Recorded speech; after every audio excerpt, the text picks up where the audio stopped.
전 동방대학원대학교 석좌 교수를 역임한 영리학자 정현우입니다. 우리가 인생을 살다 보면은 인생의 운명은 사계절이 바뀌고 변하는 이치와 마찬가지입니다. 어려운 추운 겨울이 지나면은 따뜻한 희망의 봄이 찾아오고, 화려한 잘 나가는 좋은 때가 있는가 하면은 내리막의 가을과 겨울이 옵니다.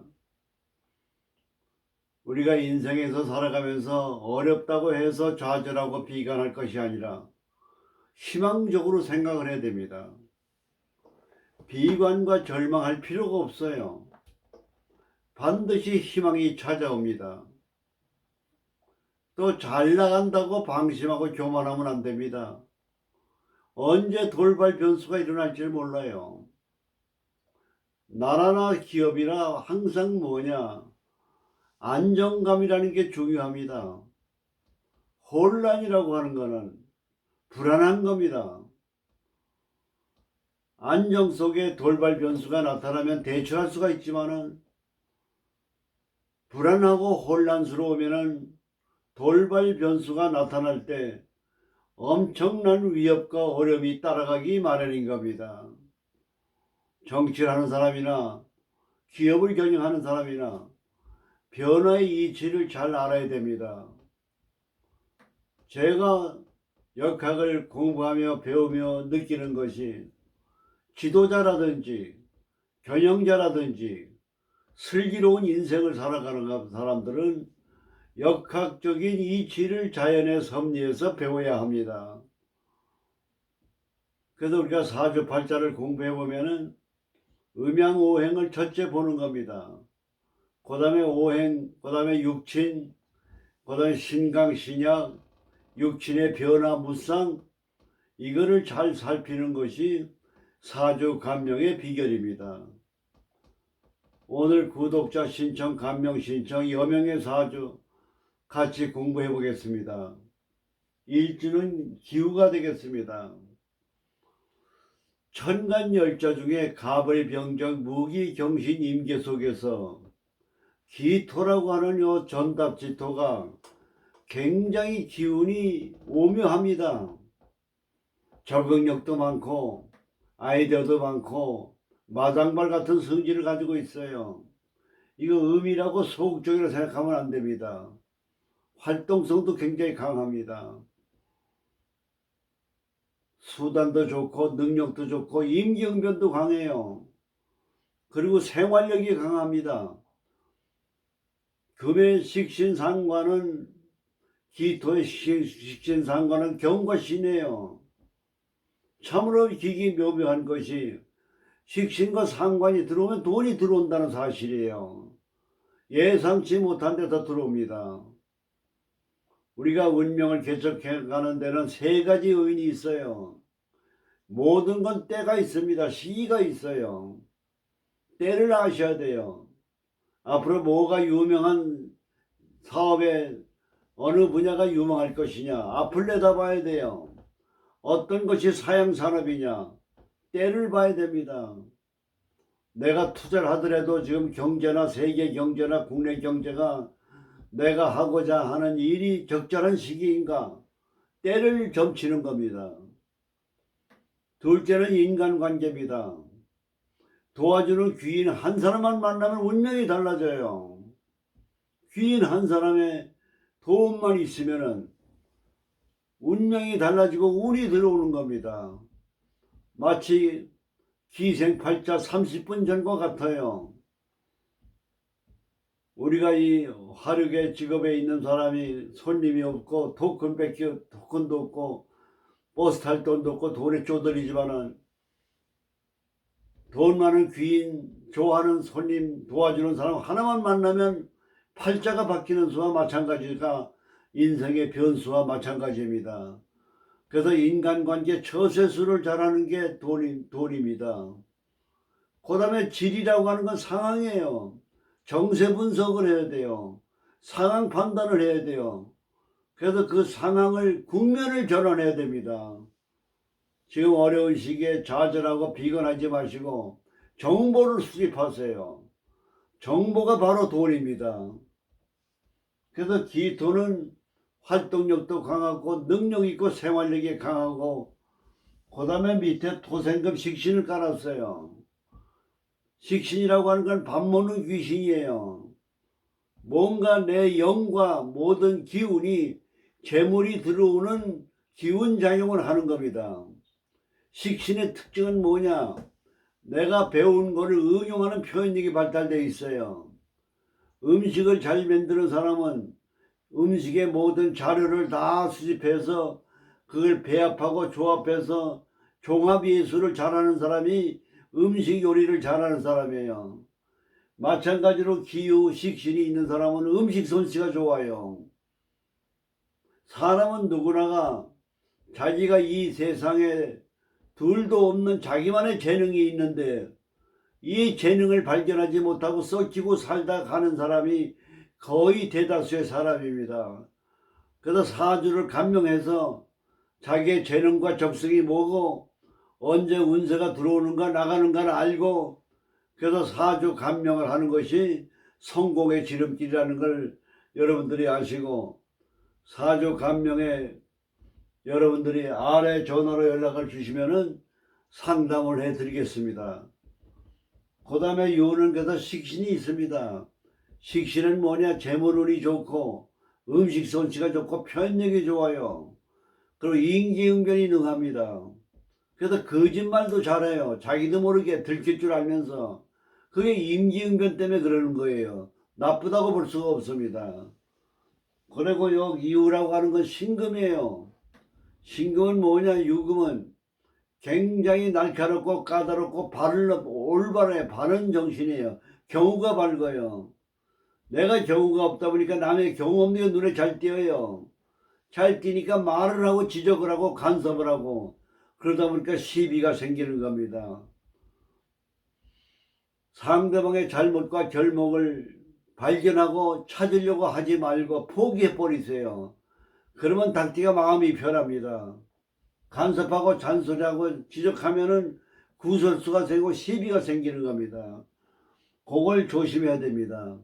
경우는 내가 지킨 상황이지 남의 경우 없는 걸 눈 감아 주는 법, 요게 기우일지의 특징입니다. 그리고 기우는 뭐냐?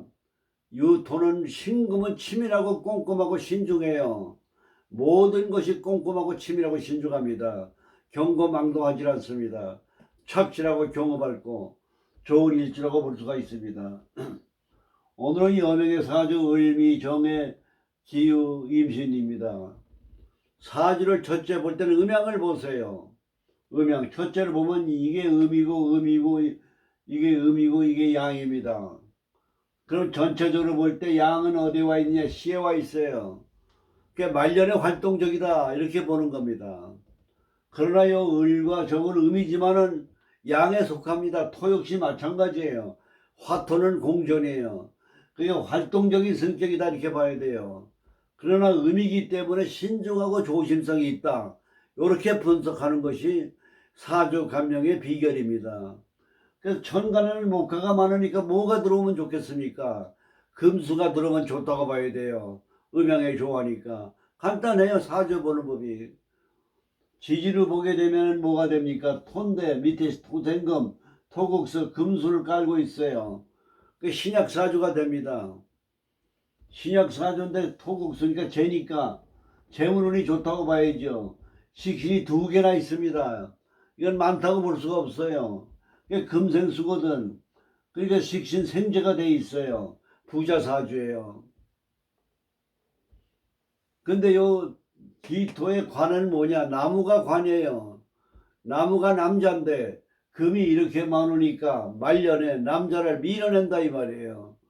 그 남자 관계가 부부 생활 관계가 남자를 밀어내고 피곤하게 힘들게 해주는 거예요. 나이가 들어서는 절대 부부싸움을 하면 안 됩니다. 할아버지들이 왜 일찍 죽느냐? 나이가 들면 여자는 강해지고 남자는 약해집니다. 그래서 여자를 노익장이라 그래요. 여걸이라 그럽니다. 그러니까 강한 기운에 눌려서 남자가 스트레스 받아 일찍 죽는 겁니다. 절대 나이 들어서 부부싸움하고 남자를 피곤하게 하면 안 됩니다. 그래서 돈이 많은 부자고 남자를 밀어내는 성향이 있으니까 여명의 사주로서 조심을 해야 됩니다. 운세를 보게 되면 뭐가 됩니까? 해수지만 해묘이 목이 돼 있어요.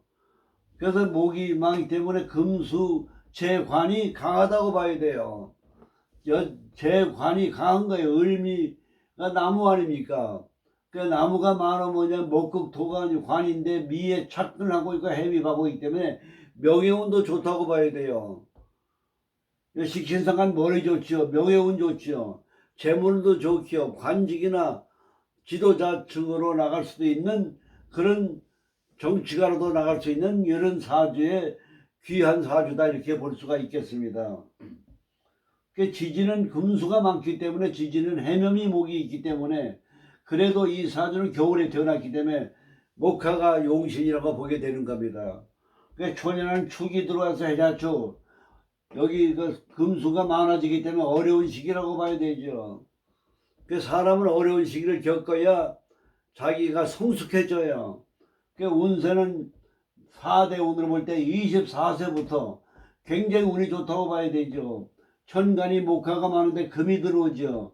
지지는 금수가 많은데 인묘가 들어오지 않습니까? 그럼 여기서부터 60년간 대운이 들어오는 거예요. 그렇게 대운이 계속 들어오면서도 힘든 일이 왜 생기느냐? 이거 진짜가 들어온다 이 말씀이에요. 진유 금이 되면 금이 너무 많아져요. 그러니까 태거가 되면 돈이 나가는 겁니다. 이게 상황의 변수예요. 그래서 잘 나갈 때일수록 조심해야 되고 부자일수록 더 어려운 시기를 대처해서 준비하는 거. 어려웠을 때는 준비하고 부자가 됐을 때는 내리막에 대비하는 이런 마음가짐이 인생에 중요하다 이렇게 볼 수가 있습니다. 말년에 토국수거든요. 토국수는 재입니다. 제가 생활하고 있죠. 말년에 재물운이 굉장히 좋아요. 그러나 재물운은 좋지만 남자 관계나 남편 관계는 고독하다 이렇게 볼 수가 있습니다. 그래서 항상 뭐가 하나 좋으면 뭐가 하나 나쁜 겁니다. 그래서 우리가 인생을 살아갈 때 100% 만족하는 건 하나도 없어요. 나쁜 점도 있고 좋은 점도 있습니다. 그래서 나쁜 점이 있을 때도 감사한 마음을 가져야 돼요. 좋을 때 자만하지 말고. 성경 말씀에도 범사에 감사라고 그랬습니다. 모든 걸 감사한 마음으로 가져야 됩니다. 우리가 인간관계에서도 항상 상대방의 불평을 불만을 하기 전에 감사한 마음부터 가져야 됩니다. 그것이 성공의 비결이고 건강의 비결이고 오래 사는 비결입니다. 그래서 오늘 기후일주의 여명의 사주를 같이 공부해 봤습니다. 그리고 광고 말씀을 드립니다. 인간의 운명을 지배하는 건 기입니다. 기가 신이에요. 이거 불이깁니다. 우리가 민방위복이나 남자들 이런 거 입은 운동장에 아무데나 주저앉아요. 넥타이나 정장을 딱 하면 점잖아져요. 이름도 마찬가지예요. 생기가 있고 분위기가 좋고 품위가 있는 이름을 쓰면 사람의 자연히 품위가 있는 마음, 긍정적이고 권위가 있고 뭔가 생기가 도는 기운작용을 합니다. 그래서 기운이 바뀌어 운이 더 좋아지는 겁니다. 이름이 발음이 연결음이 좋아야 되고 꼬이고 막히고 이런 발음을 쓰게 되면은 그러면 모든 기운이 막혀서 풀리질 않아요. 그 주변에 자기 자신이 상대방 이름이 좀 뭔가 좀 안 좋다는 느낌이 가시는 분이 있으면 개명을 하라고 권하세요. 권하는 자체가 그 사람에게 운을 열어주는 겁니다. 남의 운을 열어주면 내가 운이 들어와요. 이름을 바꾸면 운명이 바뀝니다. 성공한 사람들 보세요. 전부 이름이 좋아요. 얼마나 이름에 대해서 무관심하고 무시했으면 아무런 나쁜 이름을 가지고 평생을 사는 사람이 있습니다. 사람은 이름을 갖고 사는 겁니다. 개명과 장명을 원하시는 분은 이 아래로 연락을 주시면 감사하겠습니다. 감사합니다.